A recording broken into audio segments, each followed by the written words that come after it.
আল্লাহ পাক রব্বুল আলামিন এমন সময় ডাক দিয়ে বলে, এ বান্দা,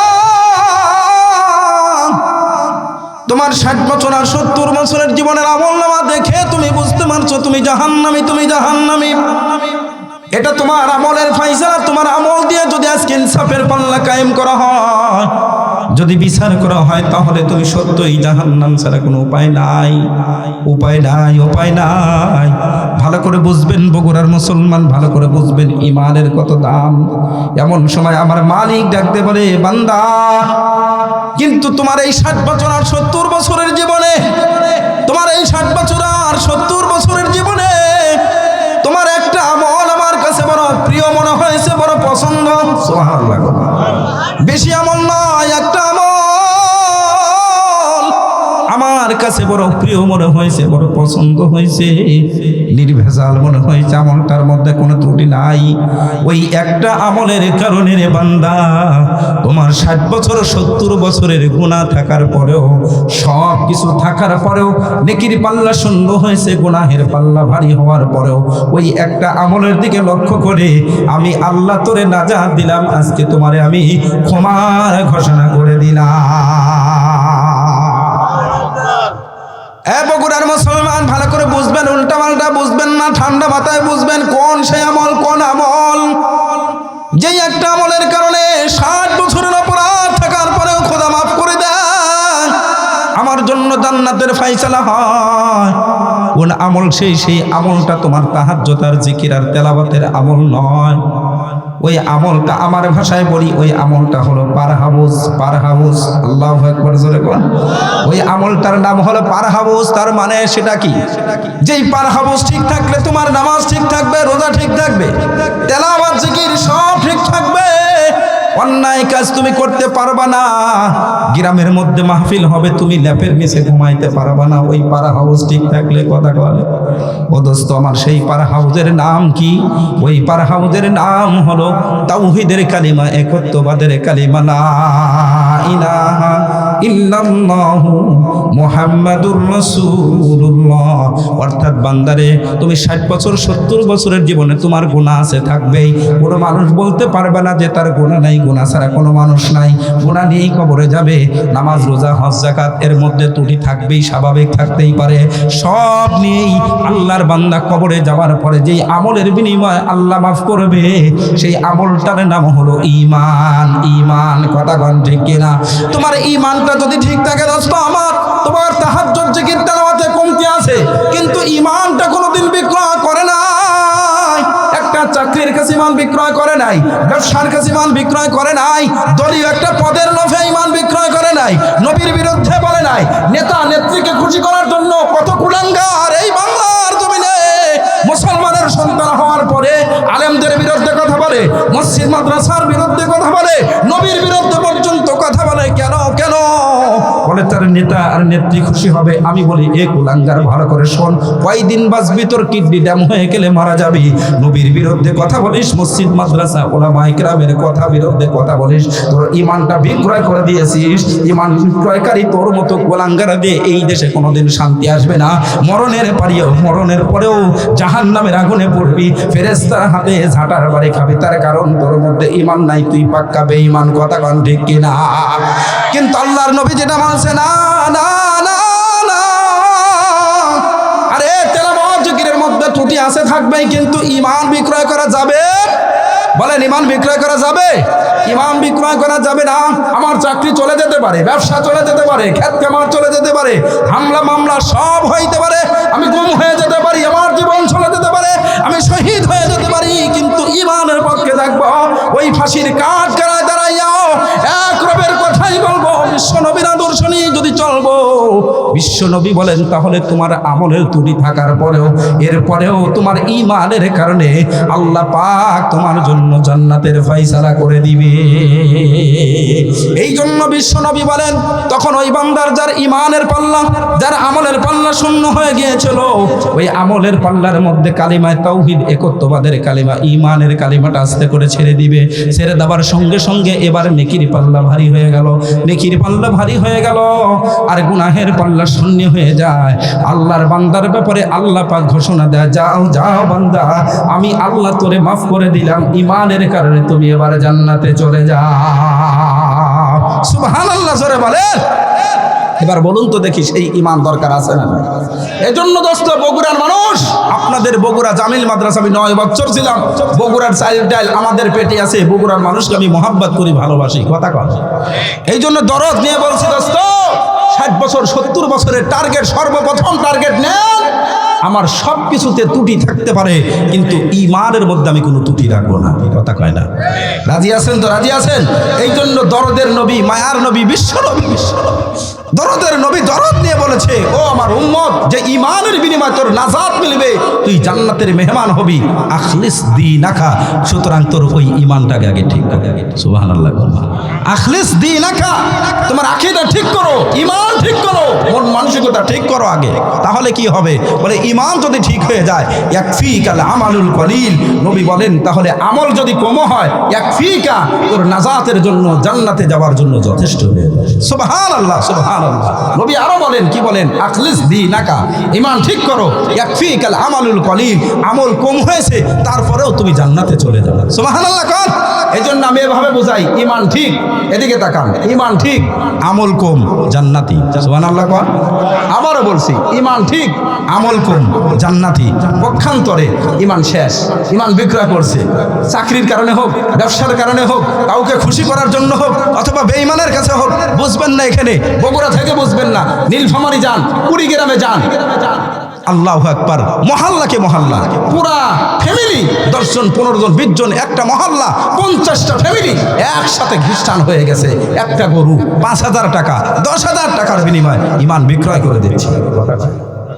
ও দোস্ত, এই জন্য বলে ঈমান যদি ঠিক থাকে, আমল কম, খোদার জান্নাতি। পক্ষান্তরে ঈমান নাই, ঈমান নাই, আমল অনেক করতেছে, বহু আমল, লাভ নাই, জাহান্নামে যাবে, কথা কয় না কে? আমাদের দেশে খ্রিস্টানরা, ইহুদিরা বহু মানব কল্যাণে, জনসেবায় অনেক কাজ করে, অনেক দান সৎকার করে, লাভ নাই মিয়া, তুই দান করে কি করবি? তোর ভিতরে তো মালই নেই, ঈমানই তো নাই, কথা কন না কে? ঈমান ছাড়া যত আমলই করো, লাভ নাই, লাভ নাই। দোস্ত, এই জন্য কি করতে হবে? আগে ঈমানটা ঠিক করতে হবে, আগে ঈমান ঠিক করতে হবে, কথা কন না? আরো জোরে বলেন, ঠিক না বা ঠিক? এই জন্য হাদিসের মধ্যে আল্লাহ রাসূল বলেন, ঈমানের কত দাম দেখেন। একজন ঈমানদার মুমিন একবার সুবহানাল্লাহ বলছে, বলেন কয়বার? আমার সাথে কথা বলেন, কয়বার? মাত্র একবার সুবহানাল্লাহ বলেছে, একবারের সুবহানাল্লাহর নেকি নবীজি বলেন এই জমিন থেকে আসমান পর্যন্ত টোটাল ফাঁকা জায়গা নেকি দিয়ে ভরপুর। সুবহানাল্লাহ। অথচ একবার সুবহানাল্লাহ বলছে, নেকি কত? কেন? তার ঈমান ঠিক। একবার সুবহানাল্লাহ নেকি দিয়ে ভরপুর। পক্ষান্তরে ভালো করে বুঝেন, বোঝার জন্য বলছি, আরেকজন বান্দা একবার না, দুইবার না, 1 মাস 2 মাস না, 60 বছর নামাজ পড়েছে, 60 বছর রোজা রেখেছে, একবার না, দুইবার না, টাকার জোরে 5 বার হজ করেছে, তেলাওয়াত জিকিরের অভাব নাই, সব আমল নিয়ে কাল কিয়ামতের ময়দানে গিয়ে দেখবে আল্লাহু আকবার, তার আমল নামায় 60 বছরের নামাজ, একদিন এক ওয়াক্ত নামাজও নাই, 60 বছরের রোজা, একদিনের রোজাও নাই, 5 বার হজ করেছে, একবারের হজের নেকিও তার আমল নামায় নাই, তেলাওয়াত জিকির কিচ্ছু নাই। সে তখন আফসোসের সাথে বলতে থাকবে, মালিকের কাছে গিয়ে, রবের কাছে গিয়ে বলবে, আল্লাহ 60 বছর রোজা রাখলাম, 70 বছর নামাজ পড়লাম, 5 বার হজ করলাম, তেলাওয়াত জিকির তো কথাই নাই, নেকিতে একটাও দেখি না, নেকি কই আমার নেকি কোথায়? আমার নেকি তো দেখি না। রব তোমাকে কি বলবে? ও বগুড়ার মুসলমান, আল্লাহ তোমাকে কি বলবে পরে বলবো, আগে তোমাদের বগুড়ার ভাষায়, আমাদের পাবনার ভাষায় যেটা বলে, খালই ভাঙ্গা মাছ নাই, কথা কয় না, একটু জোরে বলেন, খালই বোঝেন? খালই বোঝেন?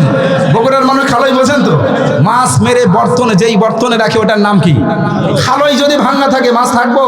চাচা, তিরাইলের চাচা, শেরপুরের চাচা সারাদিন মাছ মারছে কষ্ট করে, ওই গাবতলীর নদীতে, যমুনা নদীতে, সন্ধ্যার সময় আসছে, খুব হাসতে হাসতে আসি, এখন চাষির কাছে যায়, খালি ঝাঁটার বাড়ি খায়, কি হয়েছে, মাছ কই?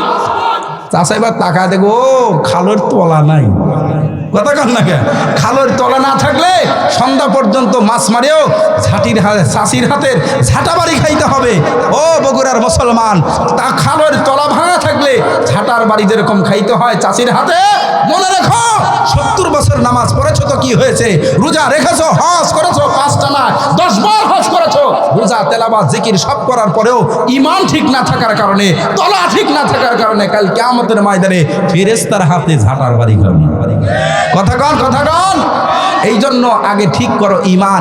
এবার আল্লাহ ডাক দিয়ে বলে, বান্দা মুহাব্বতের সাথে বলেন, বান্দা তুমি তো জান্নাতে যাওয়ার জন্যই স্বপ্ন দেখতেছো, নামাজও পড়লে আমি জানি নামাজ পড়েছো, রোজা রেখেছো, হজ করেছো, তেলাওয়াত জিকির সব করেছো, আমি আল্লাহ সব জানি, কিন্তু একটাও তো আসে নাই কেন? এগুলো সব কবুল হওয়ার জন্য পূর্ব শর্ত ছিল তোমার ঈমান, নির্ভেজাল একটা ঈমান গঠন করা, ঈমানকে নিখুঁত করা। কিন্তু তোমার দেখা গেছে 60 বছর নামাজ পড়েছো ঠিক, ঈমান ঠিক করতে পারো নাই, রোজা রেখেছো ঠিক, ঈমান ঠিক করতে পারো নাই, নামাজ পড়েছো ঈমান নাই, রোজা রেখেছো ঈমান নাই, হাজী সাহেব 5 বার হজ করেছো কিন্তু ঈমান ঠিক করতে পারো নাই, তেলাওয়াত জিকির সব করেছো, পীর সাহেবের কাছে গেছো, তাবলীগে গেছো, নামাজ পড়েছো, মাদ্রাসায় গেছো, সব করেছো, বহু আন্দোলন করেছো, কিন্তু দেখা যায় তোমার ঈমান এখনো ঠিক নাই। ভাই কেন? আল্লাহ আমি তো পাক্কা ঈমানদার, তিরাইলের মধ্যে সবচেয়ে বড় ঈমানদার আমি ছিলাম। আল্লাহর রাসূলের হাদিস বলে যে তোমার মধ্যে ঈমান নাই কেন? নবী বলেন লা ঈমান লিমান লা আমানাতা লাহু, লা ঈমান লিমান লা আমানাতা লাহু। নবী বলেন যার মধ্যে আমানতদারি নাই তার মধ্যে ঈমান, আরে কথা বলেন, তার মধ্যে ঈমান, যার মধ্যে আমানতদারি নাই তার মধ্যে ঈমান নাই। বরং রাসূল আরো এক ধাপ আগিয়ে গিয়ে বলেন কি? আয়াতুল মুনাফিকি সালাসুন, ইযা হাদ্দাসা কাযাবা ওয়া ইযা ওয়াদা আখলাফা ওয়া ইযা উকতুমিনা খানা।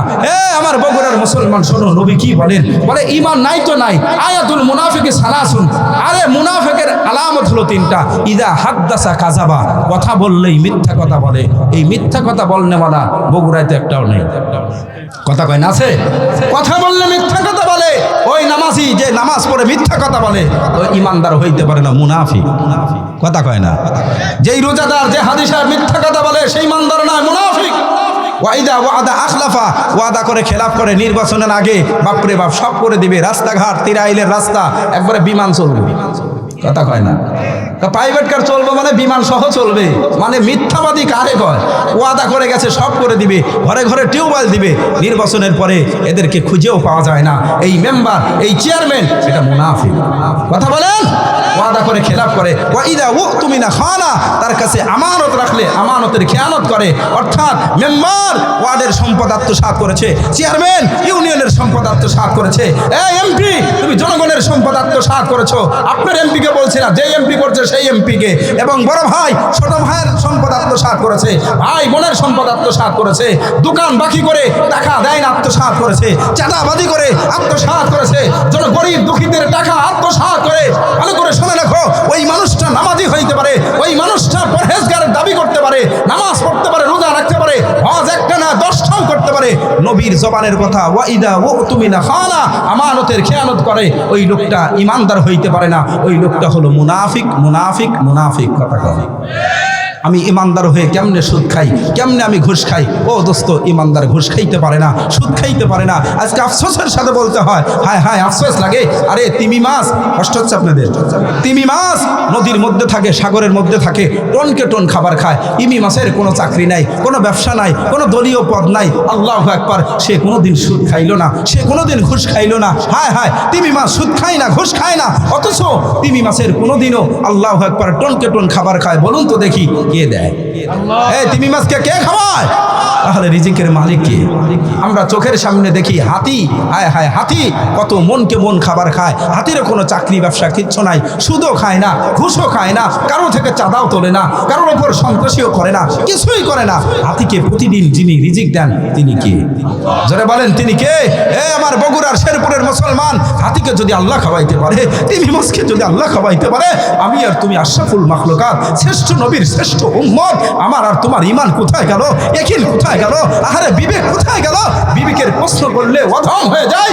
আল্লাহু আকবার। তিমি মাছ সে খায় আল্লাহর থেকে, হাতি খায় আল্লাহর থেকে। আমি আশরাফুল মাখলুকাত হয়ে আল্লাহকে আমাকে খাওয়াইতে পারে না, অথচ আমি আশরাফুল মাখলুকাত হয়ে সুদ খাইতেছি, ঘুষ খাইতেছি, চাঁদাবাজি করতেছি, সন্ত্রাসী করতেছি, ডাকাতি করতেছি, চুরি করতেছি, বোনের হক মারতেছি, ছোট ভাইয়ের হক মারতেছি, জনগণের হক মারতেছি, জাহান্নামের পথ বেছে নিয়েছি।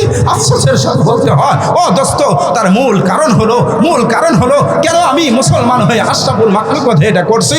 তার মূল কারণ হলো আমি আল্লাহর থেকে সরে গেছি, রবের সাথে সম্পর্ক নাই, মালিকের সাথে সম্পর্ক নাই। ওই আল্লাহর কত পাওয়ার, তিনি যে খাওয়াইতে পারেন, চালাইতে পারেন, তার সাথে সম্পর্ক করলে দুনিয়াও সুন্দর, আখিরাতও সুন্দর। এই কথাই আমি ভুলে গিয়েছি, দুনিয়ার পিছনে পড়ে গিয়েছি।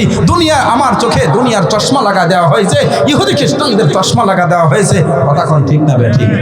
এই জন্যই ইচ্ছা করেছি রবের পরিচয় দেব, মালিক তার পাওয়ার কত, তার সাথে সম্পর্ক করলে কেমন ইজ্জত আর সম্মান হবে, দুনিয়াতেও হবে, মরণের পরেও খোদার জান্নাত মিলবে। কথা কন, সেই সম্পর্কেই রব সম্পর্কে আলোচনা করব। বিরক্ত হয়ে গেছে? আল্লাহ পাক রব্বুল আলামিন বলেন, ইন্নাল্লাযীনা ক্বালু রাব্বুনা আল্লাহ,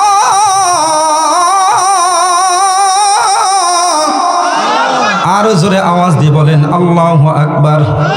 এত আস্তে না, জোরে আওয়াজ দিয়ে বলেন আল্লাহু আকবার। মুসলমান বন্ধুরা আমার, আল্লাহ পাক রব্বুল আলামিন ডাক দিয়ে বলে, বান্দা ইন্নাল্লাযীনা ক্বালু রাব্বুনা আল্লাহ, যারা বলবে আমাদের প্রভু, আমাদের প্রভু একমাত্র সবে মাত্র কেবলমাত্র যিনি, তিনি কে? আওয়াজ দিয়ে বলেন তিনি কে? বলেন তো, হায়াতের মালিক কে? মৌতের মালিক কে? শান্তি দেবার মালিক কে? শান্তির মালিক আমার আল্লাহ, হায়াতের মালিক আমার আল্লাহ, মৌতের মালিক আমার আল্লাহ, রিজিকের মালিক আমার আল্লাহ। রব ডাক দিয়ে বলে, বান্দারে এই 60 বছর আর 70 বছরের জীবনে যদি তুমি এই কথার স্বীকৃতি দিয়ে এটার উপর অটল থাকতে পারো, তাহলে আমি আল্লাহ ওয়াদা করলাম তোর মৃত্যুর সময় আমি আল্লাহ কালিমা নসিব করেতে তোরে জান্নাতের মেহমান বানায়া দেব। সুবহানাল্লাহ, জোরে বলেন। এই সম্পর্কে আলোচনা পরে করব, আগে রবের পরিচয়টা শোনেন। ইন্নাল্লাযীনা ক্বালু রাব্বুনা আল্লাহ, যারা বলবে আমাদের প্রভুকে, এই যে রব, রব বুঝতেছেন তো? এই রবের ব্যাখ্যাটা আগে শোনেন, তারপরে আলোচনা ভালো বুঝে আসবে। রব শব্দের অর্থ হলো, শাব্দিক অর্থ হলো লালন পালন করা। ইসতিলাহর মধ্যে, পরিভাষার মধ্যে রব বলা হয়। মুফাসসিরিন কিরাম অনেকগুলো ব্যাখ্যা করছে, আপনারা সব বুঝবেন না, আমি সহজ একটা ব্যাখ্যা যেটা বুঝবেন সেটাই বলছি। সময়ও কম, অল্পতে শুধু একটা ব্যাখ্যা বলি। পৃথিবীর কেউ যেই কাজ করতে পারে না, ভালো করে বোঝেন, পৃথিবীর কেউ যেই কাজ করতে পারে না, সেই কাজটা যিনি সহজে আসানে যিনি করে দিতে পারেন, তার নাম বলেন, তার নাম রব। বলেন তার নাম। আবার বলছি, পৃথিবীর কেউ যেই কাজ করতে পারে না, সেই কাজ যিনি সহজে আসানে করে দিতে পারেন, তার নাম কি? রব। একটা উদাহরণ দিলে বুঝবেন। ঘুমায় গেছেন? খেয়াল করেন, 6 মাসের বাচ্চা, বলেন কয় মাসের? বলেন না কয় মাসের? 6 মাসের বাচ্চা। আল্লাহু আকবার। 6 মাসের বাচ্চা এখানে ঘুমাইছে, ডান পাশে মা ঘুমায়, বাম পাশে বাবা ঘুমাইছে। আল্লাহু আকবার। বাবা তো ক্লান্ত শরীর, ক্ষেত খামার চাকরি ব্যবসা করে এসেছে, ক্লান্ত শরীর, বাবা কিন্তু আগেই ঘুমায় পড়ে। 6 মাসের বাচ্চা যতক্ষণ পর্যন্ত ঘুমায় না, বাবা ঘুমাইতে পারে, বোন ভাই ঘুমাইতে পারে, দাদা দাদি নানা নানি ঘুমাইতে পারে, কিন্তু 6 মাসের বাচ্চা যতক্ষণ পর্যন্ত ঘুমায় না, ততক্ষণ পর্যন্ত এই পৃথিবীর একজন মানুষ ঘুমায় না। তিনি কে? আল্লাহু আকবার। সত্য কথা বলেছেন, তিনি হলেন মা। মার কলিজার মধ্যে আমার রব আল্লাহ কি পরিমাণ দরদ আর ভালোবাসার মহাব্বত দিয়ে সৃষ্টি করেছে। পৃথিবীর সবাই যখন একদিকে, মা তার সন্তানকে নিয়ে অপর দিকে কথা বলে। ও দোস্ত, সন্তানের কিডনি নষ্ট হয়ে গেলে পৃথিবীর কেউ দিতে চায় না, ছেলেও দেবে না, বিবিও দেবে না, পৃথিবীর কেউ দেবে না, কিন্তু মা বলবে আমার সন্তান মরে যাবে আর আমি বেঁচে থাকবো, কিডনি আমার লাগবে না, ডাক্তার আমার কিডনি দিয়ে আমার সন্তানকে বাঁচায় দাও। কথা কর। ও দোস্ত ভালো করে শোনো, আহারে মা কত দরদি। যুবক, ও শেরপুরের বগুড়ার যুবক, তুমি বিদেশের বাড়িতে যাচ্ছ, তুমি বিদেশের বাড়িতে যাচ্ছ লন্ডনে, দেখবা তোমার বিবি, মহাব্বতের বিবি এসে বলবে স্বামী বিদেশে যাচ্ছেন, অসুবিধা নাই, প্রথম বেতনের চাকরিতে আমার একটা আইফোন কিনে দিলেন। কথা কয় না? বিবির মহাব্বত হলো আইফোন। তোমার কলিজার টুকরা সন্তান, জন্ম দেওয়া সন্তান, সেই সন্তান এসে বলবে আব্বু বিদেশে যাচ্ছেন, অসুবিধা নাই যান, কিন্তু প্রথম বেতন থেকে আমার একটা ল্যাপটপ কিনে দিলেন। কথা কয় না? এরপরে সালাশালীরা হাদিয়ার প্রোগ্রাম, যার যেটা মনে চায় সে সেটা হাদিয়ার প্রস্তাব করতে থাকবে। সবাই যখন হাদিয়া নিয়ে ব্যতিব্যস্ত, সবাই যখন খুশি, আত্মহারা হয়ে যায়।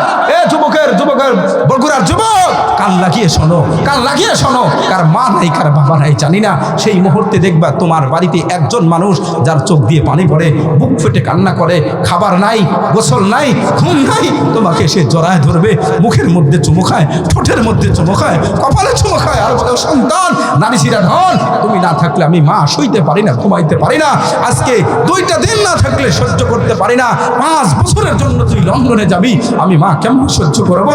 যাও সন্তান, তুমি আমাকে ল্যাপটপ লাগবো না, আইফোন আমার লাগবো না, তুমি তোমার শরীরের যত্ন নিও, তুমি তোমার শরীরের যত্ন নিও, তুমি ঠিকঠাক মতো খাবার খাও আর গোসল করো। কথা বল ঠিক না? ঠিক। মার চাইতে দরদি পৃথিবীতে কেউ নাই, কেউ নাই। আল্লাহ রাসূলের পরে সবচাইতে দরদি হলেন কে বলেন? যুবক, ও তিরাইলের যুবক, কপাল খুলে যাবে। মার খেদমত করবি, মাকে খুশি করবি, বাবাকে খুশি করবি। আসমানের মালিক বলে রেজাল রব্বি ফি রিজাল ওয়ালিদ ও সাকাতুর রব্বি ফি সাকাতিল ওয়ালিদ। মার খেদমত করে মাকে যদি সন্তুষ্ট করতে পারো, বাবাকে যদি খুশি করতে পারো, আল্লাহ বলে তোর জন্য জান্নাত ওপেন হয়ে যাবে। সুবহানাল্লাহ জোরে বলেন। পক্ষান্তরে নামাজ, রোজা, হজ, যাকাত, তেলাওয়াত, তাবলীগ, পীর সাহেব সব করেছো, আন্দোলন সব আন্দোলন করেছো, ইসলামী আন্দোলন সব করেছো, কিন্তু মার হক আদায় করো নাই, মা খুশি করতে পারো নাই। আল্লাহ বলে আমারে খুশি করতে আসছো, আমিও খুশি হই নাই, তোর ঠিকানা হয় সবকিছু করার পরে তুই জাহান্নামী, জাহান্নামী। এই জন্য মার খেদমত করবেন, করবো তো ইনশাআল্লাহ। একদিনে সব ওয়াজ হয় না, এই মার উপরে আলোচনা আমার করার সুযোগ নাই। আমি যে আলোচনা করতেছিলাম সেদিকে যাই, রবের পরিচয় দিচ্ছিলাম। বাবা ঘুমায় গেছে, এবার যখন রাত 1টা বেজে গেছে, মাও ঘুমায় গেছে, মাও ঘুমায়, বাবাও ঘুমায়। রাত যখন গভীর হয়ে গেল, মনে করেন 2টা বেজে গেছে, এই মায়ের এত দরদি, সেই মার হাত সন্তানের নাক আর মুখের উপর পড়ছে, নিঃশ্বাস বন্ধ হয়ে গেল। 6 মাসের বাচ্চা যখন নাক আর মুখের উপর হাত পড়েছে, নিঃশ্বাস বন্ধ হয়ে গেছে। 1 মিনিট 2 মিনিট, সর্বোচ্চ 5 মিনিট। বলুন তো এই সন্তান আর বাঁচতে পারবে? আওয়াজ দিয়ে বলেন, পারবে? বাঁচতে পারবে না। সন্তান ইন্তেকাল করবে, মারা যাবে। এখন এ পাশে বাবা ঘুমায়, এ পাশে মা এত দরদি, তারপরেও ঘুমায়। এখন এই সন্তানকে মা বাঁচাইতে পারতেছে না, বাবাও বাঁচাইতে পারে না। নিজের হাত দিয়ে হাতটা সরায় দিবে এই ক্ষমতা তার নাই, জবান দিয়ে বলবে এই শক্তিও তো তার নাই, পৃথিবীর কেউ তো সেখানে নাই। তাহলে নিঃশ্বাস বন্ধ, 5 মিনিটের মাথায় সন্তান মারা যাবে। ও দোস্ত আমার, বলেছিলাম পৃথিবীর কেউ যখন কোনো কাজ করতে পারে না, সেই সময় এই মুহূর্তে বাবা পারে নাই, মা পারে নাই, পৃথিবীর কেউ পারে নাই। এই সন্তানের নিঃশ্বাস চালু করে দিয়ে যিনি তাকে বাঁচাবেন, হায়াত বৃদ্ধি করে দিবেন, আওয়াজ দিয়ে বলেন তিনি কে? আর জোরে বলেন না তিনি কে? মুসলমান বন্ধুরে, আমার আল্লাহ তাআলা সে কথাটি বলেন। ফেরেশতা কেমন সময় ডাক দেয়, বলে ফেরেশতা আমার বান্দা, হারে মাসুম বান্দা, আমার বান্দা এখন অসহায়, দূর অসহায়। ও 6 মাসের বাচ্চা, কিছু বোঝে না। ওর মার হাত আর হাতটা পড়েছে তার নাক আর মুখের উপর, নিঃশ্বাসটা বন্ধ হয়ে গেল। এ ফেরেশতা যা যা, আমার বান্দার নিঃশ্বাস চালু করার ব্যবস্থা কর। কারণ ওর মা দরদি হইতে পারে, কিন্তু ওর মা তো ওর রব নয়। কথা কন ঠিক কিনা? মা দরদ করতে পারে, মোহাব্বত করতে পারে, সেটাও আমি আল্লাহ দিয়েছি, কিন্তু সে তো রব নয়, সে তো তার মালিক নয়। সে তার হায়াত বৃদ্ধি করতে পারবে না, বাবাও পারবে না, ভাই পারবে না, পৃথিবীর কেউ যখন পারে না। ও তেরাইলের মুসলমান, বিবেককে প্রশ্ন করো, এই বিপদের সম্মুখীন তুমিও হয়েছ, আমিও হয়ে থাকি বন্ধুরে। পৃথিবীর কেউ যখন পারে না, আল্লাহ পাক তখন ফেরেশতাকে ডাক দিয়ে বলে যা যা যা, ওর মার হাতটা আস্তে করে সরায় দে, আমার বান্দার নিঃশ্বাস চালু করে দিয়ে বান্দারে বাঁচার ব্যবস্থা করে দে। এরপরে আল্লাহ তাআলা আরো ডাক দিয়ে বলে, ও ফেরেশতা, আমার বান্দাকে কেন বাঁচাইবা, কেন বাঁচাইব? শোনো, আমার এই মাসুম বান্দা একদিন বড় হবে রে, একদিন আমি আল্লাহকে চিনবে, আমি যে রব সেটা বুঝবে। বোঝার পরে আমার বান্দা কি করবে? শোনো, আমার বান্দা এই কনকনা শীতের মধ্যে তারপরেও ঠান্ডা পানি দিয়ে ওযু বানাইয়া আমি আল্লাহর কুদরতে পায়ে সেজদা করবে, আমার সামনে গোলামি করবে, আমার দাসত্ব স্বীকার করবে, আমার সামনে এসে বলবে, আমার প্রশংসা করবে, আর আমার সামনে এসে দাঁড়ায় দাঁড়ায় বলবে, আমার সাথে বলেন আলহামদুলিল্লাহি রাব্বিল আলামিন। আল্লাহু আকবার। সমস্ত প্রশংসা কার? জোরে বলেন না কার? এই পৃথিবীর শুধু মানুষ না, সকল মাখলুকাতকে যিনি লালন পালন করেন, পৃথিবীর কেউ যেটা করতে পারে না সেইটা যিনি করেন তিনি কে? আল্লাহু আকবার। এবার বুঝে আসছে? শোনেন আরেকটা উদাহরণ। পয়গম্বর মূসা আলাইহিস সালাম, লম্বা কথা 5 মিনিটে বলে দিচ্ছি, বিরক্ত হয়ে যাচ্ছেন?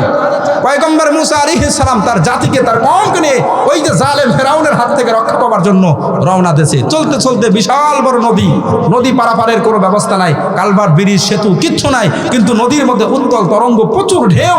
ওই নদীতে যদি ঝাঁপ দেয়, নামে সঙ্গে সঙ্গে শেষ হয়ে যাবে, একটাও বাঁচবে না। চিন্তা করেছে পিছনের দিকে যায়। এখন পিছনের দিকে যায়, যেতে না যেতেই দেখে ফেরাউন তার সৈন্যবাহিনী নিয়ে, অস্ত্র শস্ত্র নিয়ে চলে এসেছে, সশস্ত্র বাহিনী। এখন ফেরাউনের হাতে ধরা পড়লেও মৃত্যু, আবার সামনে নদী, নদীতে ঝাঁপ দিলেও মৃত্যু।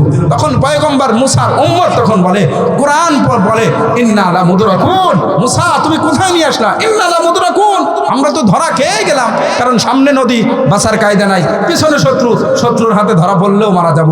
এটা হলো পয়গম্বর মুসার উম্মতের ঈমান। কি? নদীতে ঝাঁপ দিলেও আমরা মরে যাব, শত্রুর হাতে ধরা পড়লেও মরে যাব। কথা কোন ঠিক না? এই তো আপনারাও বলছেন ঠিক, যে নদীতে ঝাঁপ দিলেও মারা যাবে, শত্রুর হাতে ধরা পড়লেও মরে যাবে। ভালো করে বুঝবেন, এটা হলো পয়গম্বর মুসার উম্মতের ঈমান। এইটা যখন বলেছে, পয়গম্বর মুসা বলে, কাল্লা কাল্লা, হে আমার উম্মত শুনে রাখো, অসম্ভব।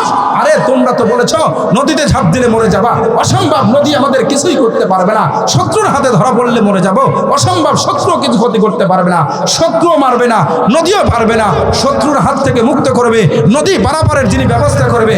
আওয়াজ দিয়ে বলেন তিনি কে? জোরে বলেন তিনি কে? এটা হলো পয়গম্বর মুসার ঈমান। শতভাগ বিশ্বাস করেছেন, ইয়াকিন করেছেন, ঈমান এনেছেন, পৃথিবীর কোনো জিনিসের উপর পরোয়া করেন নাই, কোনো জিনিসের উপর ভরসা করেন নাই। কার উপর? জোরে বলেন না, কার উপর? পয়গম্বর মুসার উম্মত যেন বলে, মুসা খালি বক্তব্য দিলা, দলিল কই? আমরা যে এই মুহূর্তে বাঁচবো কেমন? পয়গম্বর মুসা তার দলিল দেয়, ইন্না মাইয়া রব্বি সায়াহদিন, ইন্না মাইয়া রব্বি সায়াহদিন। এ আমার উম্মত শোনো, মুসা আলাইহিস সালামের এই দলিলটা বোঝার আগে আমি একটা কথা বলি, শোনেন। আমরা মায়ের পেটের মধ্যে ছিলাম, সেখানে কি কোনো আলো বাতাস আছে? নাই। আলো বাতাস ছাড়া মানুষ বাঁচে না। মায়ের পেটে কোনো খাবারের ব্যবস্থা নাই, খাবার ছাড়া মানুষ বাঁচে না। মায়ের পেটের মধ্যে ছোট্ট জায়গা, অন্ধকার জায়গা, অক্সিজেনেরও ব্যবস্থা নাই, অক্সিজেন ছাড়া মানুষ বাঁচে না। তাহলে আলো বাতাস ছাড়া, অক্সিজেন ছাড়া, খাবার ছাড়া, যেই ছোট্ট পেটের মধ্যে, অন্ধকার ঘরের মধ্যে যেই রব আপনাকে আমাকে লালন পালন করেছেন, বাঁচিয়ে রেখেছেন, পয়গম্বর মুসা বলে, এ আমার উম্মত শোনো, যেই রব পেটের মধ্যে তোমাকে বাঁচাইছে, তোমাকে লালন পালন করছে, যেখানে বাঁচার জায়গা নয় সেই জায়গায় তিনি বাঁচাইতে পারেন। ইন্না মাইয়া রব্বি সায়াহদিন, ওই রব আমার আর তোমার সাথে আছে। এই নদীর মধ্যে উপরে নয়, পানির উপরে নয়, পানির তলদেশ দিয়ে ইনশাআল্লাহ রব আমাদের জন্য টানেল বানায় দিবে, ব্রিজ বানায় দিবে, সেতু বানায় দিবে, পারাপারের ব্যবস্থা করে দিবে। চিৎকার দিয়ে বলেন সুবহানাল্লাহ, সুবহানাল্লাহ। আমার বন্ধুরা ভালো করে বুঝবেন, ইয়াকিন করে কয়, ঈমান করে কয়। এই জন্য বলেছিলাম, ও বগুড়ার মানুষ, তুমি বাধ্য বন্ধ করে দাও দুনিয়ার সব শক্তি আর ক্ষমতার দিকে লক্ষ্য না করে তুমি এক আল্লাহর উপর ভরসা করো। চাকরি নয়, ব্যবসা নয়, নেতা নেত্রী নয়, আরে মালিকের উপর ইয়াকিন করো। এক মালিকের উপর যদি তুমি ভরসা করতে পারো, আল্লাহ পাক রব্বুল আলামিন গায়বী মদদ তোমার সাহায্য পাঠায় দিবে। যারা পয়গম্বর মুসাকে আল্লাহ দান করলেন, আল্লাহ পাক রব্বুল আলামিন এবার মুসা পয়গম্বরকে ডাকবে, বলে, মুসা রে, তুমি যখন নদীকে পরোয়া করো নাই, নদীতে তোমাকে মারতে পারবে তাও তুমি বিশ্বাস করো নাই, শত্রুকে তুমি পরোয়া করো নাই, শত্রুর উপর ভরসা করো নাই, একমাত্র ভরসা করেছো আমি আল্লাহর উপর, আমি আল্লাহর কুদরতের উপর, আমি তোমার সাহায্য করব, তোমারে বাঁচাবো। এই ইয়াকিন তুমি যখন করেছো, মুসা আর দেরি নয়, আমি আল্লাহ তোমার এই আচরণ আর ইয়াকিনের উপর আমি খুশি হয়ে গেলাম, আমি আল্লাহর সাহায্যের মদদ এবার তুমি নিয়ে নাও। মুসা রে, এবার তুমি তোমার হাতের মধ্যে যে লাঠি আছে, ওই লাঠি দ্বারা তুমি শুধু জমে এই নদীর মধ্যে শুধু একটা বাড়ি দাও। নদী নিয়ে তোমার টেনশন কেমনে পার হইবা? আরে ওই নদীর মধ্যে তোমার রড বিছাইতে হবে না, তোমার ওখানে বালু সিমেন্ট লাগবে না, খোয়া লাগবে না, ইট লাগবে না। আমি আল্লাহ বলছি, মুসা তুমি ওই নদীর মধ্যে তোমার হাতের লাঠি দ্বারা শুধু একটা বাড়ি দাও, একটা বাড়ি দাও। পয়গম্বর মুসা যখন একটা বাড়ি দিছে রে, আমার আল্লাহ বলে, খেলবা তুমি, গোল দেব আমি আল্লাহ। সঙ্গে সঙ্গে একটা নয়, দুইটা নয়, পয়গম্বর মুসার সাথে 12টা কম ছিল, 12টা সম্প্রদায় ছিল।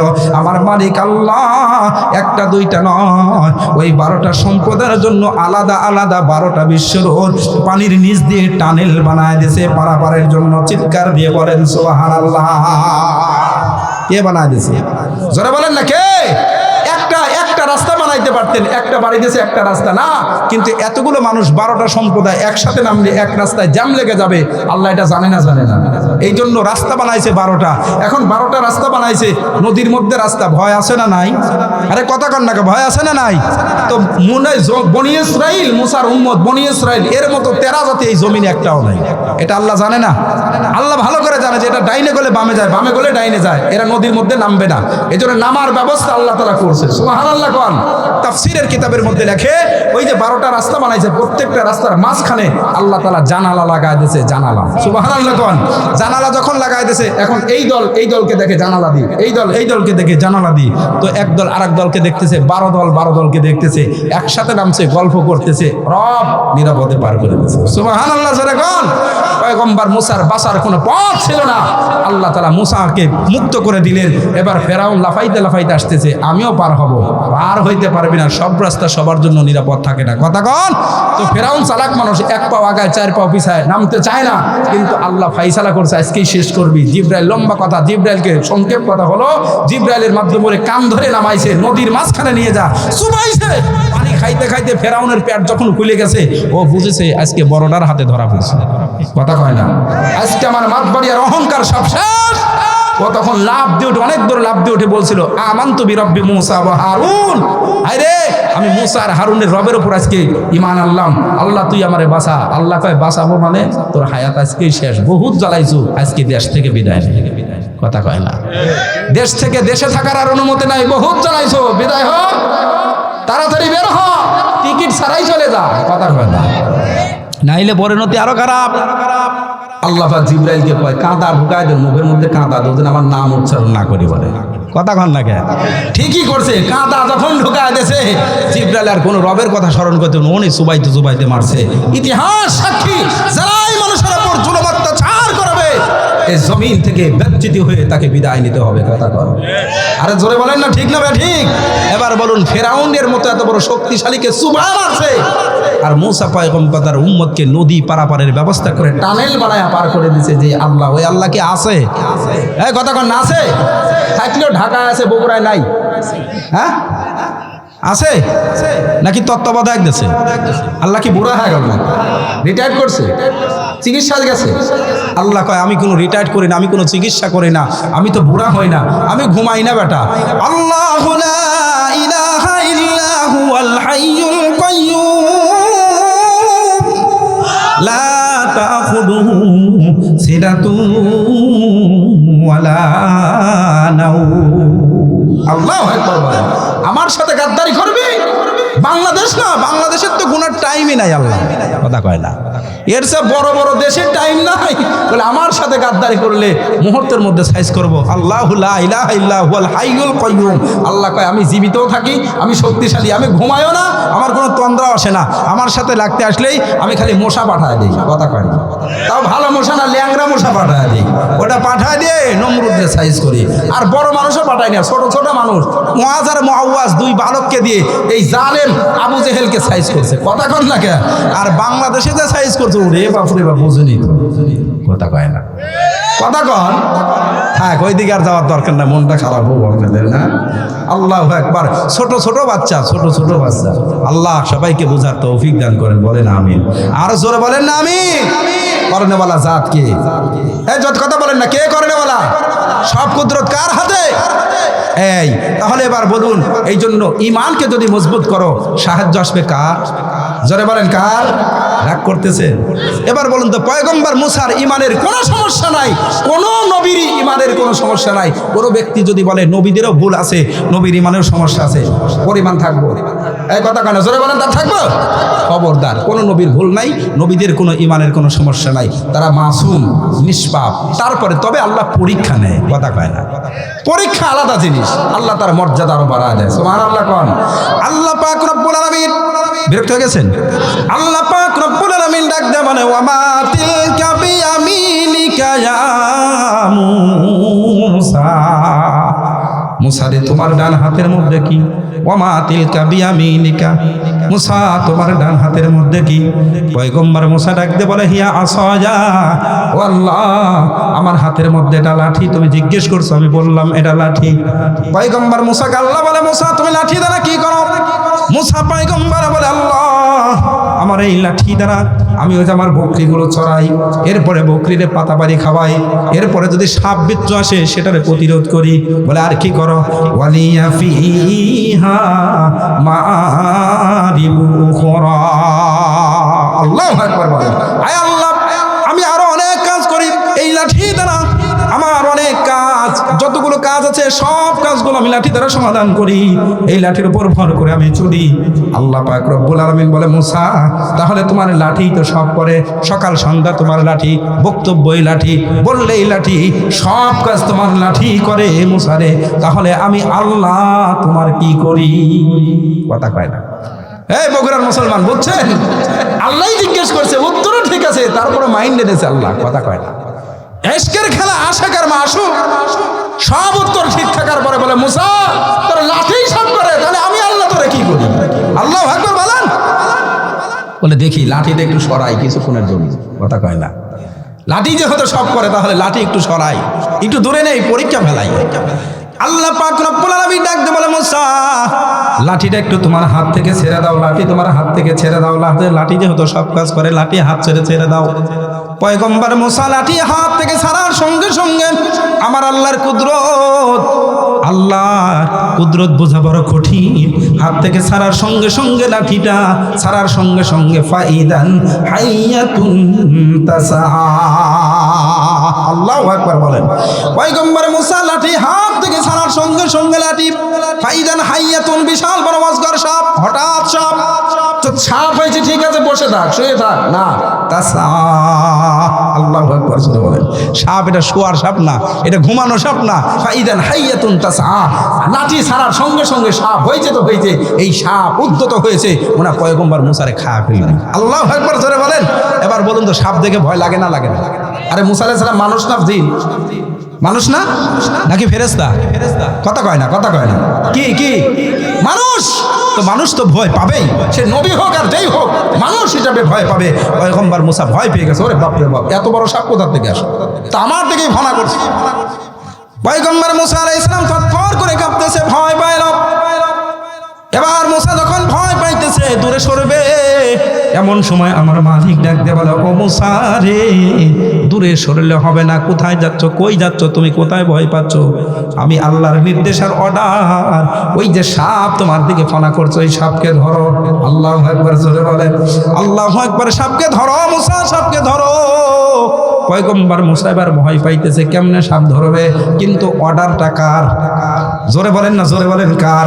আল্লাহ পাক নির্দেশ করছে সাপকে ধরতে, পরীক্ষা তো আল্লাহ নিচ্ছে। এবার পয়গম্বর মুসা কোনো যুক্তি দেয় না, কোনো আপত্তি করে না, কোনো যুক্তি দেয় না, কোনো ইশকাল নাই। আয় আল্লাহ, সাপ ধরলে যদি কামড় দেয়, এটা তো কামড় দিতেই পারে, কিন্তু পয়গম্বর মুসা বলে না না না, সাপ হোক বিচ্ছু হোক যাই হোক, কিন্তু অর্ডার করছে আমার মালিক, ধরতে হবে, যুক্তি চলবে না, কোনো আপত্তি চলবে না। ইসলামের কাজে কোনো যুক্তি চলে না, আপত্তি চলে না। অর্ডার করছে আল্লাহ, আমি মানবো, এইটাই হলো বাস্তব। কথা কোন ঠিক কিনা? পয়গম্বর মুসা আলাইহিস সালাতু ওয়াস সালাম এক মুহূর্ত দেরি করলেন না, মালিকের কথা অনুযায়ী নির্দেশ করার সঙ্গে সঙ্গে তিনি সাপটা ধরলেন। সাপের শরীরে হাত দেওয়ার সঙ্গে সঙ্গে আল্লাহ পাক এবার ডাক দিয়ে বলে, মুসা রে, আমার পরীক্ষা নেওয়া শেষ, আমার অর্ডার যখন পড়া হয়ে গেছে, পরীক্ষা নেওয়া হয়ে গেছে, তুমি 100 নাম্বার পেয়েছো, এবার তোমার সাপ আর সাপ থাকবে না। সানুঈদুহা সিরাতাহাল উলা। আল্লাহু আকবার বলেন। আল্লাহ পাক রব্বুল আলামিন বলে, ও মুসা, আমি পরীক্ষা তোমার নেওয়া শেষ, তোমার হাতের লাঠিটা যখন ফেলাইছো সাপ হয়েছে, এরপরে সাপ ধরছো আমার অর্ডারে, কোনো আপত্তি করো নাই, আমি আল্লাহ খুশি হয়ে গেছি। এবার তোমার সাপকে আবার আগের আকৃতিতে লাঠিতে পরিবর্তন করে দিলাম। চিৎকার দিয়ে বলেন সুবহানাল্লাহ। এ দোস্ত, আমার মূল আলোচনা এখন বুঝবেন, ভালো করে বুঝবেন। আল্লাহ পাক রব্বুল আলামিন এবার ডাক দিয়ে বলে, মুসা রে, আল্লাহ যেন ডাক দিয়ে বলে, মুসা এবার বলো তোমার হাতের মধ্যে কি?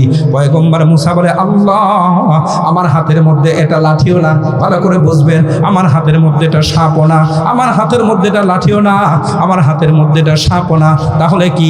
লাঠিও না, সাপও না। পয়গম্বর মুসা যেন ডাক দিয়ে বলে, মালিক আমার আল্লাহ, হাতের মধ্যে লাঠি আর সাপ নয়, এটা হলো তোমার হুকুম আর তোমার আদেশ। তুমি আদেশ করলে লাঠি হয়, আর তুমি হুকুম করলে এটা সাফ হয়ে যায়। আল্লাহু আকবার বলেন। এ বগুড়ার মুসলমান ভালো করে শুনলেন গো, ও আমার পর্দালের মা, যতদূর পর্যন্ত মাইকের আওয়াজ যায় মারে ভালো করে বুঝবেন, একিন ঠিক করেন। পয়গম্বর মুসার এই ঘটনার থেকে, এই জায়গা থেকে একটু শিক্ষা নেন। ওইটা হাতের মধ্যে লাঠিও না, সাপও না, এটা হলো আল্লাহর হুকুম। আল্লাহ হুকুম করলেই লাঠি হয়, আল্লাহ হুকুম করলেই সাপ হয়। সাপ কোনোদিন লাঠি হয় না, লাঠি কোনোদিন সাপ হয় না, কিন্তু কার হুকুমে হয়? জোরে বলেন, কার হুকুমে হয়? ও দোস্ত, সেই কথাই বলে, ভালো করে শোনো। আজকে বগুড়ার মানুষ, তুমি তো মনে করছো আমি একটা চাকরি পেয়েছি, আমার চাকরি আমার দুনিয়ার সফলতা, আমার শান্তি। যে খেত খামার করে বলে শান্তি, যে ব্যবসা করে মনে করে শান্তি, যে দলীয় পদ চাকরি ব্যবসা করে, যে রাজনীতি করে মনে করে দলীয় পদ পাইলাম শান্তি। খোদার কসম করে বলি, দলীয় পদ না, কত এমপি মন্ত্রীও পরিবারে শান্তি নাই, চেয়ারম্যানের পরিবারে শান্তি নাই, মেম্বারের পরিবারে শান্তি নাই। কোটি কোটি টাকা ব্যাংক ব্যালেন্সে রেখেছে, চাকরি ব্যবসা সব আছে রে, গাড়ি আছে, এয়ার কন্ডিশন বাড়ি, 10 তলার মালিক, অথচ শান্তি নাই, শান্তি নাই স্লোগান দেয়। সকালেও খাইতে পারে না, দুপুরে এক বাটি ভাত, রাত্রে খায় না, ডায়াবেটিস হয়ে গেছে, খাওয়া নিষেধ। এরপরে কষ্ট করে টাকা কামাই করে, ঘরের মধ্যে এসে বউ কথা শোনে না, মেয়ের কথা শোনে না, ছেলের হাতে মার খায়, দারোয়ানের হাতে মার খায়, লাঞ্ছিত অপমান হয়, পরিবারে শান্তি নাই। কথা কোন ঠিক না বেঠি?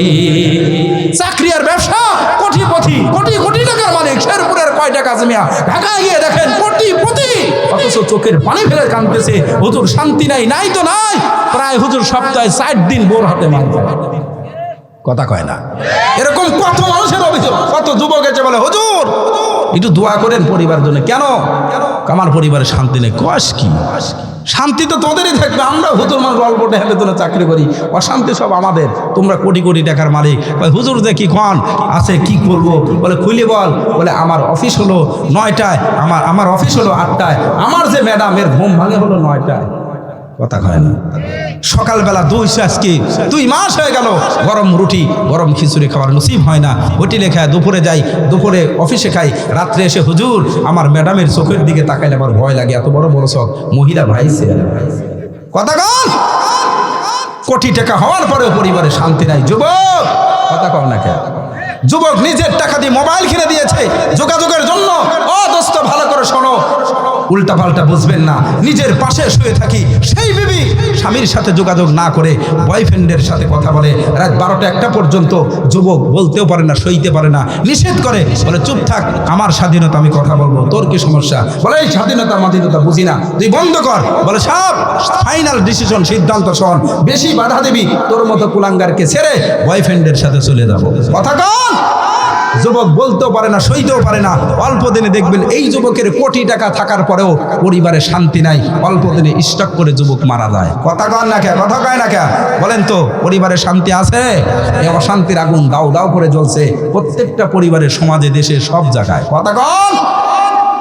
অথচ রিক্সাওয়ালা দোস্ত, রিক্সাওয়ালা, উদাহরণ দিয়ে বলতেছি, তোমার এই শেরপুরের রিক্সাওয়ালা তেরাইলে গরমের মৌসুম, সারাটা দিন পরিশ্রম করে সন্ধ্যার বৈকালবেলা দুপুরের টাইমে যখন রিক্সা নিয়ে বাড়িতে ঢুকতেছে, দেখবেন রিক্সাওয়ালার বউ, হয়তো রিক্সাওয়ালা তাবলিগে গেছে অথবা পীর সাহেবের দরবারে যা দিন শিখেছে, আল্লাহু আকবার, এখন রিক্সাওয়ালার বউ দৌড়াইতে দৌড়াইতে গিয়ে রিক্সার সাথে ধরায়া রিক্সাওয়ালাকে জড়ায় ধরে, আহারে দেখে ঘেমে গেছে, মাথার মধ্যে ঘাম, তখন আসলটা বের করে রিক্সাওয়ালার বউ সুন্দর করে আসল দিয়ে মুখটা মুছায় দেয়। সুবহানাল্লাহ জোরে কর। এরপরে কোলের মধ্যে করে ঘরের মধ্যে নিয়ে যায়, শরীরের মধ্যে যে হয়ে গেছে, ঘেমে গেছে, চরমনাই হুজুরের পাখা, খালি পাখা দিয়ে বাতাস দেয়। কথা কয় না? বাতাস দিয়ে একবারে শরীর ঠান্ডা করে দিয়েছে। এরপরে ঘরের মধ্যে নিজে বসায়া আল্লাহ কয় যে স্বামী, ঘরের মধ্যে তো তেমন কিছু নাই, আমরা গরিব মানুষ, তখন একটা লেবু কেটেছে, 1 গ্লাস ঠান্ডা পানি, এরপর একটু চিনি দিয়ে সুন্দর একটা শরবত বানাইলো। বানানোর পরে স্বামীর মুখের কাছে দিয়ে বলে, স্বামী আপনি খান আর দোয়া করেন আমার জন্য, আল্লাহ যেন আমাকেও মাফ করে, আপনাকেও জান্নাত দেয়, আমাকেও জান্নাত দেয়। সুবহানাল্লাহ জোরে কর। আরে রিক্সাওয়ালা, মৌসুমে, গরমের মৌসুম, দুপুরের টাইমে এত বাতাস, এরপরে আসল দিয়ে মুখ কষানো, এরপরে যখন লেবুর শরবত খায়, ওর দিল মন সব ঠান্ডা হয়ে গেছে। আসমানের মালিক আল্লাহকে ডাক দিয়ে বলে, আল্লাহ আমার ম্যাডামের উপর আমি খুশি হয়ে গেছি গো, আল্লাহ তুইও খুশি হয়ে যা, আল্লাহ তুই ম্যাডামের বরকতের জান্নাত দান কর। আল্লাহ ডাক দিয়ে বলে, হাদিস বলছে, আল্লাহ ডাক দিয়ে বলে, এ গোলাম, এ আমার গোলাম, তুই একা খুশি হইস নাই, আমি আসমানের মালিক আল্লাহ খুশি হয়ে গেছি, আমার কুদরতি অন্তর ঠান্ডা হয়ে গেছে, তোর বোর জন্য আমি আল্লাহ আমার জান্নাতের 8টা দরজা খুলে দিলাম, ও মরতে দেরি আমার জান্নাতে যাইতে দেরি করে না। সুবহানাল্লাহ। ও তিরাইলের মা, আমি শুনেছি যুবকদের চাইতে বাপজানদের চাইতে মা বোনটা বেশি হয়েছে, কথা কয় না মা। এই জন্য 2-4টা কথা বলবো, আপনারা রাগ করতেছেন, যদিও মা বোনদের বিপক্ষেই যাচ্ছে, আপনাদেরই পক্ষে যাচ্ছে, মা রাগ করেন না, একদিনে সব ওয়াজ হয় না, আর একদিন যদি আসি সেই দিন আপনাদের পক্ষে বলবো, একটু শুনে যান। আল্লাহ রসুল বলেন, আল মারআতু ইদা সাল্লাত খামসাহা সামাত শাহরাহা ওয়া আহসানাত ফারজাহা ওয়া আতাআত বালাহা। নবী বলেন, মা শোনো, 4টা কাজ করবা, 5 ওয়াক্ত নামাজ, ওয়া সামাত শাহরাহা, রমজান মাসে রোজা, ওয়া আহসানাত ফারজাহা, লজ্জাস্থানের হেফাজত তথা পর্দার মধ্যে থাকা। আজকে হয়তো পর্দার ওয়াজ করতে পারবো না, কারণ সুযোগ হবে না। 4 নম্বর হলো ওয়া আতাআত বালাহা, স্বামীর আনুগত্য করা, স্বামীর খেদমত করা, স্বামীর সন্তুষ্ট অর্জন করা। আল্লাহর রাসূল বলেন, এই 4 কাজ যদি তুমি করতে পারো, অর্থাৎ স্বামীর খেদমত করে স্বামীর সন্তুষ্টি অর্জন যদি করতে পারো, তিরাইলের মা শোনো, বিশ্ব নবী বলেন, ফাল তাদখুল মিন আইয়া আবওয়াবিল জান্নাতি শাআ, তুমি মরণের সাথে সাথে জান্নাতের 8টা দরজা খুলে যাবে, যে কোনো দরজা দিয়ে তুমি খোদার জান্নাতে চলে যাবা, রবের জান্নাতে চলে যাবা। চিৎকার দিয়ে বলেন সুবহানাল্লাহ, সুবহানাল্লাহ। ভালো করে বুঝবেন মা, আপনারা ভালো করে শোনেন, এই হাদিসে ওয়াতাত বালাহা, স্বামীর আনুগত্যের কথা বলছে, এখানে ব্যাখ্যা নাই। মিশকাত শরীফের অপর হাদিস, আল্লাহ রাসূল উদাহরণ দিয়ে বুঝাইছেন, আমাদের দেশে চুলা আছে না, চুলার নিচে আগুন, চুলার উপর কড়াই, কড়ার উপর রুটি, মা আবার রুটি বানাইতেছে, ভাজতেছে। এমত অবস্থায় নবী বলেন, তার স্বামী যদি তাকে ডাকে কোনো কাজে বা তার চাহিদা পুরা করার জন্য, বিশ্ব নবী বলেন, ও মা, ও শেরপুরের মা শোনো, তাহলে তোমার চুলার নিচের আগুনের কারণে চুলার উপরে রুটি পুড়ে ছারখার হয়ে যাক, তারপরেও তুমি তোমার স্বামীর ডাকে সাড়া দিয়ে স্বামীর সন্তুষ্ট অর্জন করা সুন্নতার নফল নয়, তোমার জন্য ওয়াজিব, ওয়াজিব, ওয়াজিব। আল্লাহু আকবার বলেন। চিন্তা করেন স্বামীর মর্যাদা কোথায়। সাহাবায়ে কেরাম একদিন এসেছে, ওগো পয়গম্বর, আমরা আপনাকে সেজদা করব। নবী বলেন, নো, সেজদা আমার জন্য হবে না। আওয়াজ দিয়ে বলেন, সেজদা পাবার মালিক কে? আরে কথা বলে না, কে পায়? একমাত্র অন্য কেউ সেজদা পাইবে? কারো সেজদা করা জায়েজ আছে? সেজদা করা জায়েজ নাই। নবী বলেন, আল্লাহ পাক এককভাবে সেজদা পাওয়ার মালিক, আল্লাহ ছাড়া অন্য কেউ নাই। তবে যদি অনুমতি দিতেন, দেয় নাই, যদি আল্লাহ দিতেন, নবী বলেন, আমি নবীকে নয়, কোনো পীর সাহেবকে নয়, কোনো ইমাম সাহেবকে নয়, এমনকি তোমার মা বাবা কেউ না। রাসূল বলেন, তাহলে অনুমতি দেওয়া হতো, লা আমারতুল মারআতান তাসজুদা লিজাওজিহা, তাহলে প্রত্যেকটা মহিলাকে বলা হতো, তুমি তোমার স্বামীর পায়ে সেজদা করো, কারণ স্বামী সন্তুষ্ট তো আল্লাহ সন্তুষ্ট। চিৎকার দিয়ে বলেন সুবহানাল্লাহ, সুবহানাল্লাহ। চিন্তা করেন স্বামীর মর্যাদা কোথায়। আল্লাহু আকবার বলেন। কিন্তু আমাদের দেশের অনেক মা বোন আছে, অহংকার করে, তাকব্বুরি করে, স্বামীকে তুচ্ছ মনে করে, ছোট ভাবে। স্বামী হয়তো একটু কালো মানুষ, আর মেয়েটা একটু সুন্দরী, হয় না? হয় না এরকম? কথা কয় না, হয় না? তখন দেখবে স্বামীকে বলে, আরে কালার বাচ্চা, কালারে তোর সাথে কেন যে আমার বিয়ে হয়েছে, আমার মতো সুন্দরী মেয়ে, জীবনটাই আমার শেষ। কথা কয় না, হয় না? হয় না? স্বামী হলো গরিবের ছেলে, আর মেয়েটা হলো ধনীর মেয়ে। ওরে বাপরে বাপ, হয়তো আল্লাহর তকদিরের ফাইসালা হয়ে গেছে, তোর মতো ফকিন্নির বাচ্চার সাথে আমার বিয়ে হয়েছে, কপালটাই আমার খারাপ, ফকিন্নির বাচ্চা, ফকিন্নি, তোর সাথে আমার বিয়ে হয়েছে, জীবন শেষ। কথা কন না কে? এরপরে শিক্ষিতা, বড় শিক্ষিত, আর ছেলেটা অশিক্ষিত, বলে তোমার মতো অশিক্ষিত ছেলের সাথে আমার মতো শিক্ষিতা মেয়ের বিয়ে হয়েছে, আমার কপালটাই শেষ, আমার জীবনটাই শেষ। কথা বলেন। আমি এই সমস্ত মা বোনদেরকে বলি, মা খবরদার, রব আল্লাহ ভালো জানে কার সাথে কার বন্ধন হলে ভালো হবে। আল্লাহ তোমাকে ফাইসালা দিয়েছে, তুমি মন খারাপ করো না, নারাজ হয় না, ওই পা ফাটা পায়ের মধ্যেই তুমি খেদমত করো, সরিষার তেল মালিশ করো, আসমানের মালিক আল্লাহ খুশি হয়ে যাবে। সুবহানাল্লাহ।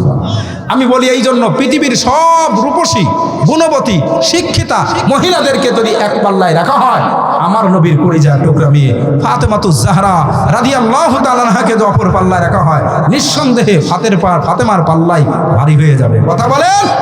অথচ ফাতেমা কোনোদিনও অহংকার করে নাই, নিজের রূপের গর্ব করে নাই, নবীর মেয়ে এই অহংকার কোনোদিনও করে নাই। সুবহানাল্লাহ, জোরে বলেন সুবহানাল্লাহ। মা অহংকার করো না। ফাতেমা দেখো তার আদর্শ কি, তার আখলাক কি, তার চরিত্র কি, তার কথা শোনো, তার সাথে জান্নাত মিলে যাবে। সুবহানাল্লাহ।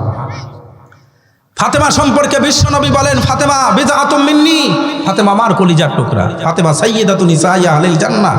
এই পৃথিবীর যত মহিলা জান্নাতে যাবে, সমস্ত জান্নাতি রমণীদের নেত্রী হলো, নবী বলেন, আমার কলিজার টুকরা মেয়ে ফাতেমা। সুবহানাল্লাহ। কোন সেই ফাতেমা সম্পর্কে খেয়াল করেন, হযরত আলী রাদিয়াল্লাহু তাআলা আনহু বলেন, যেদিন থেকে বিশ্ব নবীর কলিজার টুকরা মেয়ে ফাতেমা কবুল করে আমার ওয়াইফ হয়ে, আমার বউ হয়ে আমার ঘরের মধ্যে এসেছে রে, ওই দিন থেকে শুরু করে প্রত্যেকটা দিন ফাতেমা দুনিয়ার থেকে বিদায় হয়ে যাওয়ার আগের দিন পর্যন্ত প্রত্যেকটা রাত্রে আমি আলীর মাথা থেকে পা পর্যন্ত জৈতুনের তেল মালিশ করে করে দিয়ে আমি আলীকে আগে ঘুমায় দিত, তারপরে ফাতেমা ঘুমাইতো। চিৎকার দিয়ে বলেন সুবহানাল্লাহ।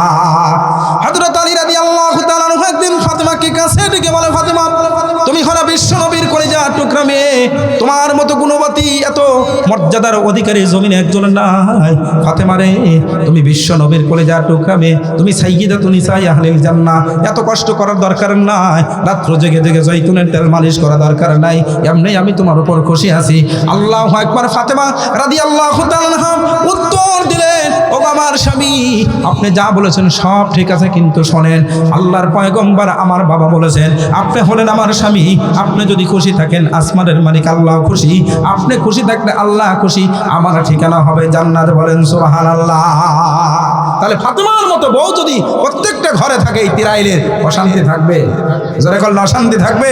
কষ্ট হচ্ছে আপনাদের? বিরক্ত হয়ে গেছেন? আর একটা হাদিস বলে আমার আয়াতের তরজমা করে শেষ করে দেব।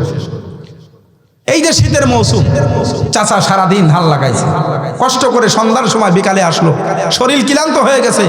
চাচিকে ডাক দে, আব্দুল্লাহর মাকে ডাক দে, বল আব্দুল্লাহর মা, শরীর ক্লান্ত, এক বালতি পানি গরম করো, গরম পানি দিয়ে গোসল করলে শরীরের ক্লান্তি দূর হবে, ঘুম ভালো হবে। কথা কোন ঠিক না? আল্লাহু আকবার। যখন প্রস্তাব করছে, করতে দেরি, আল্লাহু আকবার। ডিজিটাল বাংলাদেশ, মারাও ডিজিটাল হয়ে গেছে।